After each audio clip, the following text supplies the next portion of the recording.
Let me say something that makes people uncomfortable, and then I'll explain it carefully. Special education is not just a service, it's an industry. That doesn't mean children don't need support. It doesn't mean teachers don't care.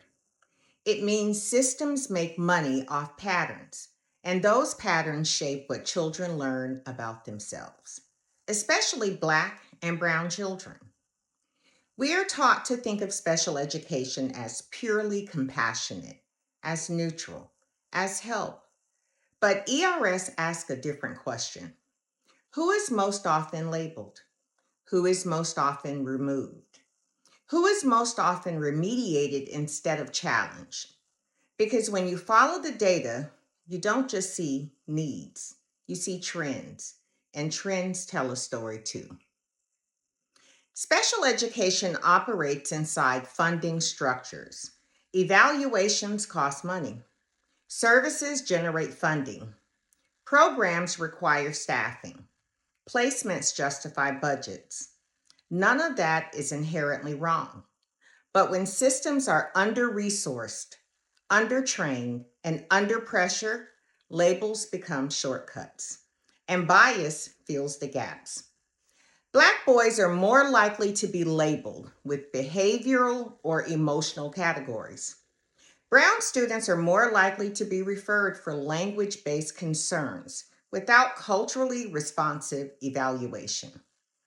Students with trauma responses are framed as disordered instead of distressed. That's not about intention, that's about design. Now, here's where ERS matters.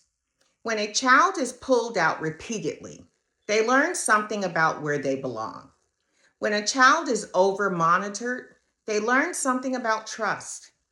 When a child is told implicitly or explicitly, you need fixing, they internalize hierarchy. Not because someone said it out loud, but because systems repeat messages quietly. ERS teaches us that children don't just absorb content, they absorb positioning. Let me be clear, some students absolutely need specialized support. Special education can be life-changing when done well. But ERS asks us to name this truth. When systems profit from volume instead of accuracy, misidentification increases. When bias isn't interrupted, disability becomes racialized. And when families aren't fully informed, consent becomes compliance. Now, parents, especially Black and Brown parents, ask questions. Ask how evaluations account for culture and language. Ask what interventions were tried before referral. Ask whether behavior is being interpreted through a trauma-informed lens.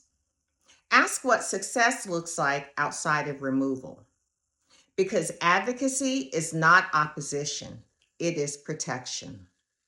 Special education should be about access, not extraction.